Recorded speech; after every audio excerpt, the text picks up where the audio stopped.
Hello friends, என்னோடய ஃப்ரெண்டோட வீடு வெக்கேட் பண்ணுறனால அவன்கிட்ட இருக்க 2 பூனையை கொஞ்ச நாளைக்கு என்ன வச்சுக்க முடியுமான்னு கேட்டிருந்தான். சரி மச்சி, நானும் எங்கள் வீட்டுக்கு அந்த 2 பூனையை எடுத்துகிட்டு வந்துட்டேன். இங்கே வந்ததுலேருந்து 2 பேரும் அங்கேயும் இங்கேயும் சுற்றி பார்த்துட்டு இருந்தானுங்க. செல்ஃப் மேலெல்லாம் ஏறிட்டு அதில் ஒருத்தன் டேபிள் கடையிலே செட்டில் ஆகிட்டான். இவனுங்களுக்கு என்ன ஃபுட் போடுறதுன்னு தெரியல. அதனால் பியூர் பெட்ஸு பிஸ்கெட்ஸும் அதுக்கப்புறம் சிக்கன் லெக்கும் போட்டேன். அதனால சாப்பிட்டுட்டே இருந்தானுங்க. ஒரு 3-4 டேஸ் கழிச்சு தான் கைஸ் என்கிட்டே வர ஆரம்பித்தானுங்க. அதுக்கப்புறம் இவனுங்க இருந்தாலே டைம் போகிறதே தெரியாது கைஸ். அப்படியே ஈவினிங் டைமில் டெரஸ் கூட்டிகிட்டு போனால் அணிலெல்லாம் பிடிக்க போவானுங்க, காக்காவெல்லாம் துரத்துவானுங்க.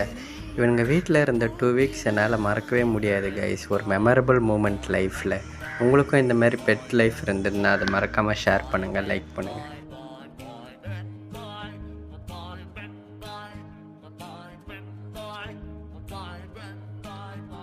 ஹலோ ஃப்ரெண்ட்ஸ், என்னோடய ஃப்ரெண்டோட வீடு வெக்கேட் பண்ணுறனால அவன்கிட்ட இருக்க 2 பூனையை கொஞ்ச நாளைக்கு என்ன வச்சுக்க முடியுமான்னு கேட்டிருந்தான். சரி மச்சி, நானும் எங்கள் வீட்டுக்கு அந்த 2 பூனையை எடுத்துகிட்டு வந்துட்டேன். இங்கே வந்ததுலேருந்து 2 பேரும் அங்கேயும் இங்கேயும் சுற்றி பார்த்துட்டு இருந்தானுங்க. செல்ஃப் மேலெல்லாம் ஏறிட்டு அதில் ஒருத்தன் டேபிள் கடையிலே செட்டில் ஆகிட்டான். இவனுங்களுக்கு என்ன ஃபுட் போடுறதுன்னு தெரியல. அதனால் பியூர் பெட்ஸு பிஸ்கெட்ஸும் அதுக்கப்புறம் சிக்கன் லெக்கும் போட்டேன்.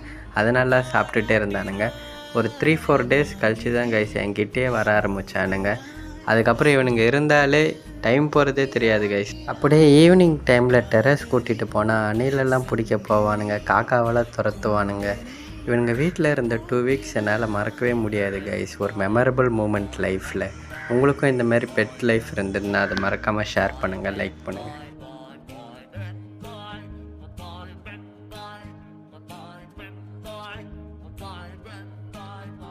ஹலோ ஃப்ரெண்ட்ஸ், என்னோடய ஃப்ரெண்டோட வீடு வெக்கேட் பண்ணுறனால அவன்கிட்ட இருக்க 2 பூனையை கொஞ்ச நாளைக்கு என்ன வச்சுக்க முடியுமான்னு கேட்டிருந்தான். சரி மச்சி, நானும் எங்கள் வீட்டுக்கு அந்த 2 பூனையை எடுத்துகிட்டு வந்துட்டேன். இங்கே வந்ததுலேருந்து 2 பேரும் அங்கேயும் இங்கேயும் சுற்றி பார்த்துட்டு இருந்தானுங்க. செல்ஃப் மேலெல்லாம் ஏறிட்டு அதில் ஒருத்தன் டேபிள் கடையிலே செட்டில் ஆகிட்டான். இவனுங்களுக்கு என்ன ஃபுட் போடுறதுன்னு தெரியல. அதனால் பியூர் பெட்ஸு பிஸ்கெட்ஸும் அதுக்கப்புறம் சிக்கன் லெக்கும் போட்டேன். அதனால சாப்பிட்டுட்டே இருந்தானுங்க. ஒரு 3-4 டேஸ் கழிச்சு தான் கைஸ் என்கிட்டே வர ஆரம்பித்தானுங்க. அதுக்கப்புறம் இவனுங்க இருந்தாலே டைம் போகிறதே தெரியாது கைஸ். அப்படியே ஈவினிங் டைமில் டெரஸ் கூட்டிகிட்டு போனால் அணிலெல்லாம் பிடிக்க போவானுங்க, காக்காவெல்லாம் துரத்துவானுங்க.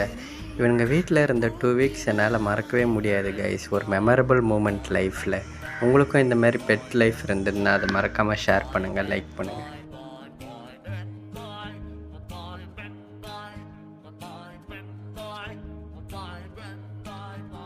ஹலோ ஃப்ரெண்ட்ஸ், என்னோடய ஃப்ரெண்டோட வீடு வெக்கேட் பண்ணுறனால அவன்கிட்ட இருக்க 2 பூனையை கொஞ்ச நாளைக்கு என்ன வச்சுக்க முடியுமான்னு கேட்டிருந்தான்.